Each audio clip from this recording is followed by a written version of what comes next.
Okay, सो इससे पहले कि हम एडजस्टमेंट लेयर्स को देखें, हम पहले देख लेते हैं कि मास्किंग क्या चीज़ है और मास्किंग को हम करते हैं किस तरीके से और कहाँ कहाँ पे यूज़ होती है। Masking is one of the most important ways to use Photoshop because masking is basically removing and adding things in undestructive way. For example, अगर मैं किसी चीज़ को यहाँ पे एक इमेज लेके आता हूँ मैं, अगर मैं ये इमेज ला चुका हूँ और यहाँ पे मैं इसको कोई चीज़ रिमूव करना चाहता हूँ अभी के लिए, अगर मैं क्या करूँगा, मैं अरेज़र टूल लूँगा। यहाँ पे अरेज़र टूल ली मैंने, अरेज़र लिया और यहाँ से मैंने इसको रिमूव कर दिया। ठीक है, मेक श्योर आप उसी लेयर पे हो। मैंने रिमूव कर दिया, फॉर एग्जांपल मैंने रिमूव कर दिया एंड आई एम हैप्पी कि मेरा सिर्फ फेस अलग मैंने करना था, कर लिया। बट इन फ्यूचर मुझे ज़रूरत पड़ी कि मैं इस कैरेक्टर की बाकी जो बॉडी है उसको भी यूज़ करूँ, तो अब वो इमेज मेरे पास नहीं रहा। ठीक है, अब वो इमेज डिलीट हो चुका है और उसको मैं वापस नहीं ला सकता।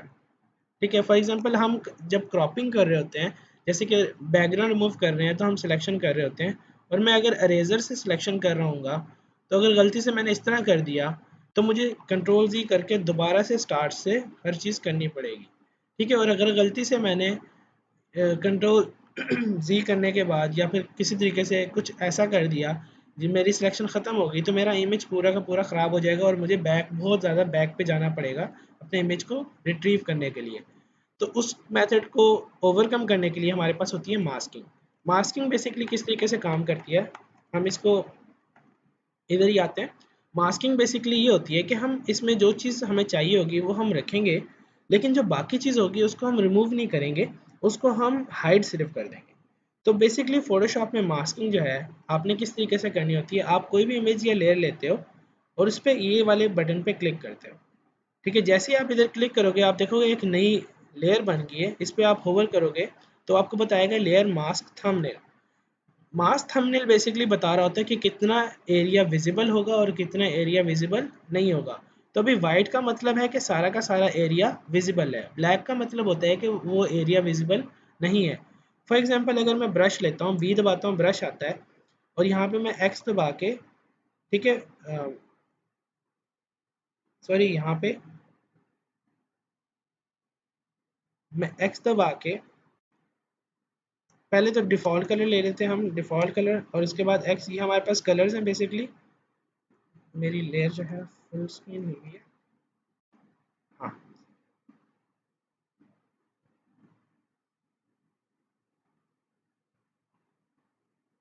ओके। सो हमारे पास यहाँ पे डिफ़ॉल्ट कलर ले लिया मैंने, और यहाँ डिफ़ॉल्ट कलर लेने के बाद मेरा एक्चुअली यहाँ पे हाइड हुआ है कलर वाला पैनल, मैं वो आपको दिखाना चाह रहा हूँ। ओके, इधर वे आप यहाँ से भी सिलेक्शन कर सकते हो। फॉर एग्जांपल मैंने डी दबाया, डिफ़ॉल्ट कलर आ गए मेरे पास, और यहाँ पे मेरे पास वाइट और ब्लैक अवेलेबल है। ठीक है, तो यहाँ से मैं वाइट और ब्लैक ले सकता हूँ। मैंने एक्स दबाया और ये देखो आपके पास एक्स दबाने से ब्लैक कलर ऊपर आ गया और वाइट कलर नीचे चला गया। तो इस वक्त मेरे पास ब्लैक कलर अवेलेबल है और वाइट कलर नहीं है, मेरे पास स्ट्रोक पे वाइट कलर है। मैं ब्लैक कलर लेके जब मैं पेंट करूँगा, तो यहाँ पे जब वाइट का मतलब होता है कि सारा का सारा इस वक्त मुझे नज़र आ रहा है। ठीक है, जैसे ही मैं ब्लैक कलर पेस्ट ऊपर करूँगा, अब आप देखो क्या हो रहा है। बेसिकली ब्लैक करने से जो नीचे वाला बैकग्राउंड है वो अपीयर होता जा रहा है और ऊपर वाली चीज़ हाइड होती जा रही है। आपको सही तरीके से तब समझ आएगी। अब मैं इधर अगर बैकग्राउंड कलर पर्पल कर देता हूँ, एक नई लेयर बनाई मैंने, पर्पल कलर दे दिया। अब आप देखो यहाँ पे इसके ऊपर मैंने अब ब्लैक से जब मैं पेंट कर रहा हूँ तो वो हाइड करता जा रहा है। इसी तरीके से एक्स दबाया मैंने, वाइट कलर आ गया और मैं वापस पेंट कर रहा हूँ, तो हमारे पास वो चीज़ वापस आना स्टार्ट होगी। दैट मीन्स कि जब भी मैं ब्लैक कलर से इस पे पेंट करूँगा, इस लेयर पे, इस मास्क के अंदर, ठीक है, तो उससे होगा ये कि हमारा जो होगा, जो भी चीज़ हमने हाइड करनी होगी हम हाइड कर सकेंगे। तो मैं ब्लैक कलर लेता हूँ दोबारा, यहाँ पे आके इसको मैं हाइड करना स्टार्ट कर देता हूँ, और ये डिपेंड कर रहा था ब्रश पे। इस वक्त मेरा ब्रश जो है 1 to 5 है, और हमारे पास इस वक्त फ्लो जो है बेसिकली 100% पे। ठीक है, तो मैं इसको इस तरीके से रिमूव करना स्टार्ट कर रहा हूँ और मैं रिमूव करता गया। सिलेक्शन यहाँ से मैंने सिलेक्शन की, इस तरीके से रिमूव कर दिया इस एरिया को। ठीक है, अभी हम सिर्फ बेसिक देख रहे हैं कि हम सिलेक्शन किस तरीके से कर सकते हैं। ये हमने सिलेक्शन कर ली, इधर से हमारे पास इस तरीके से क्या, और ओहो गलती होगी मुझसे। ठीक है हाँ, डेफिनेटली मैंने ये जानबूझ के किया है। तो अब मेरे पास अगर गलती हो जाएगी तो मैं क्या करूँगा, इंस्टेड ऑफ कंट्रोल जी, क्योंकि मैंने यहाँ से लेके यहाँ तक सारा रिमूव किया था, कंट्रोल जी करूँगा तो सारा का सारा दोबारा करना पड़ेगा। मैं सिर्फ एक्स दबाऊंगा, वाइट कलर ऊपर लाऊंगा और यहाँ पे दोबारा पेंट करना स्टार्ट कर दूंगा। तो इससे होगा ये कि जो मेरा काम हुआ हुआ था ऑलरेडी वो हुआ हुआ है, उसके ऊपर जो मुझे चीज़ चाहिए मैं वो कर सकता हूँ आराम सुकून से वापस रीगेन। तो मैंने फिर एक्स दबाया, ब्लैक कलर आ गया। ब्लैक कलर का मतलब है कि मैं रिमूव करूँगा, ये मैंने रिमूव करना स्टार्ट कर दिया। यहाँ पे आके मुझे ये चाहिए, ठीक है, करेक्टर। यहाँ पे करेक्टर एक्स दबाया मैंने, यहाँ पे थोड़ा सा मुझे चाहिए, इसको एक्स दबाया वापस और इस तरीके से मैंने रिमूव कर दिया। अब आप देखो वही काम कर रहा हूँ मैं, लेकिन इसको हम कह रहे हैं मास्किंग। मास्क बेसिकली कर रहे हैं हम, और इस तरीके से हम जो एरिया हमें चाहिए हम वो रख रहे हैं और बाकी सारा डिलीट कर रहे हैं। तो ये बेसिकली नॉन डिस्ट्रक्टिव मेथड होता है। इससे फ़ायदा ये होता है कि आपका जो बेसिकली यहाँ पे जो सिलेक्शन अगर मैं कर रहा हूँ तो आप देखो ये वो सिलेक्शन कर रहा है बेसिकली जहाँ जहाँ मैंने पेंट किया हुआ है, ठीक है। तो जहाँ मैंने पेंट किया हुआ है ब्लैक से वो मुझे शो कर रहा है एरिया कि यहाँ यहाँ आपने ब्लैक से पेंट किया हुआ है और ये चीज़ हमने हाइड की हुई है, ठीक है, कंट्रोल डी। और अगर मैं इसको डिलीट कर देता हूँ, जैसे ही मैंने डिलीट किया, अप्लाई किया, तो वो मास्क डिलीट हुआ, लेकिन वो सारा का सारा जो हमारे पास ओरिजिनल ऑब्जेक्ट था उसको भी साथ में ले गया। तो इस तरीके से हमने इसको पक्का कर लिया, क्योंकि अब मुझे ये चाहिए, यही चीज़ चाहिए, बाकी सारी मैंने डिलीट करनी थी तो मैंने ये कर ली। लेकिन अगर मैं नहीं चाहता और इसको मैं इसी तरीके से रखना चाहता हूँ तो मैं ऐसे भी रख सकता हूँ। ये ऐसे शो होगा कि मैंने पक्का पक्का एक इमेज रखा हुआ है जिसको मैंने, ये हमारे, हम इस पे सारे एक्शंस परफॉर्म कर सकते हैं, इसको एडिट भी कर सकते हैं।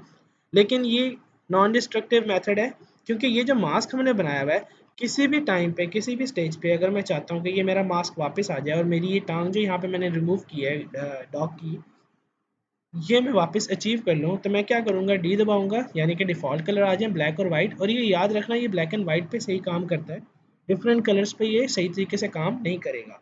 तो आप, ब्लैक कलर का मतलब है रिमूव, वाइट कलर का मतलब है गेन वापस। तो अब मैं देखो कर रहा हूँ तो क्या हो रहा है, वो पेंट कर रहा है। ये वजह ये है क्योंकि मैंने इस पे क्लिक किया हुआ है। आपको हमेशा मास्क पे क्लिक करना है जब भी आपने मास्क की चेंजिंग करनी है। तो मैंने मास्क पे क्लिक किया, यहाँ पे आके अभी मैं ब्लैक से पेंट कर रहा हूँ, एक्स दबाया, वाइट से पेंट करना है मैंने, तो मैंने यहाँ पे आके वाइट से पेंट करना स्टार्ट कर दिया, ठीक है। तो इस तरीके से हम चेंज कर सकते हैं अपने अपने इमेज की मास्किंग कर सकते हैं। इस चीज़ को हम कहते हैं मास्किंग बेसिकली, ठीक है। तो आप इस तरीके से मास्किंग करोगे अपने कैरेक्टर्स की या जो भी चीज़ आपको चाहिए होगी, और इस तरीके से हम यूज़ कर सकते हैं। अब हम देखते हैं कि मास्किंग के यूज़ हम कहाँ कहाँ कर सकते हैं। मास्किंग बेसिकली जहाँ पे भी आप फोटो मैनिपुलेशन कर रहे होगे, डिफरेंट इमेजेस को ला रहे होगे, तो इंस्टेड ऑफ आप क्रॉप करो इधर से सिलेक्शन टूल से डायरेक्टली करके और फिर उन पे काम करो डायरेक्टली, उससे बेहतर है आप ये कर लो, मास्किंग कर लो। इसका फ़ायदा ये होगा कि फॉर एग्जांपल एक ट्री आपने एक में से यूज़ किया, तो सेकंड में आप दूसरा ट्री यूज़ कर सकते हो इंस्टेड ऑफ उसकी मल्टीपल लेयर्स बनाने के और डिफरेंट तरीक़ों से यूज़ करने के। तो आप इस तरीके से मास्किंग करके उसको आराम से एक इमेज में अप्लाई कर सकते हो। थोड़ा ये पोर्शन यूज़ कर लिया, थोड़ा ये पोर्शन यूज़ कर लिया, तो मास्किंग के थ्रू आराम से इस तरीके से आप कर सकते हो।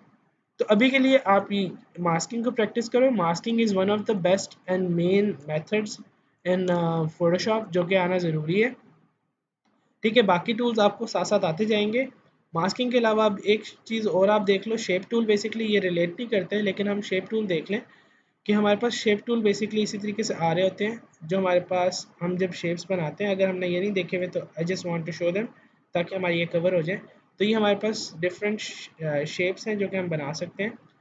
अच्छा, एक और चीज़ बड़ी इंपॉर्टेंट है मास्किंग के अंदर। फॉर एग्जांपल मैंने लेयर बनाई और ये हमारे पास लेयर है, तो अगर मैं सिलेक्ट करके इस तरीके से करूँगा और ऑल बैक स्पेस करूँगा, सॉरी डिफ़ॉल्ट करते हैं, इसको करते हैं ऑल बैक स्पेस। अब हो ये रहा है कि मैंने जो सिलेक्शन की हुई है इससे सिर्फ वही एरिया मास्क हो जाएगा, ठीक है। ये देखो, जिस जिस एरिया पे मैं इस टूल से मास्क करूँगा वो मास्क होता जा रहा है साथ साथ, ठीक है। तो हम अगर ब्रश से करना चाहते हैं सारी मास्किंग तो उससे भी कर सकते हैं, अदरवाइज हम लासो टूल के थ्रू भी मास्किंग कर सकते हैं इस तरीके से, ठीक है। ऑल बैक स्पेस करो तो हमारे पास उतना एरिया हमने सेलेक्ट कर लिया, ठीक है। इट्स अप टू यू जो भी आप यूज़ करना चाहो। I like using brush because उसमें हमारे पास कंट्रोल ज़्यादा होता है और इजीली हम काम कर सकते हैं, थोड़े क्लीनर भी होता है। तो अभी के लिए आप इसी तरीके से मास्किंग करो और डिफरेंट ऑब्जेक्ट्स को इंपोर्ट करोगे आप और मास्किंग करके उनको अलहदा करोगे और वो नॉन डिस्ट्रक्टिव मेथड से इसी तरीके से करोगे आप। तो ये हमारे पास था मास्किंग। इसके बाद हम बात करते हैं ब्लेंडिंग मोड्स की और नेक्स्ट एपिसोड में मिलते हैं। अल्लाह हाफ़िज़।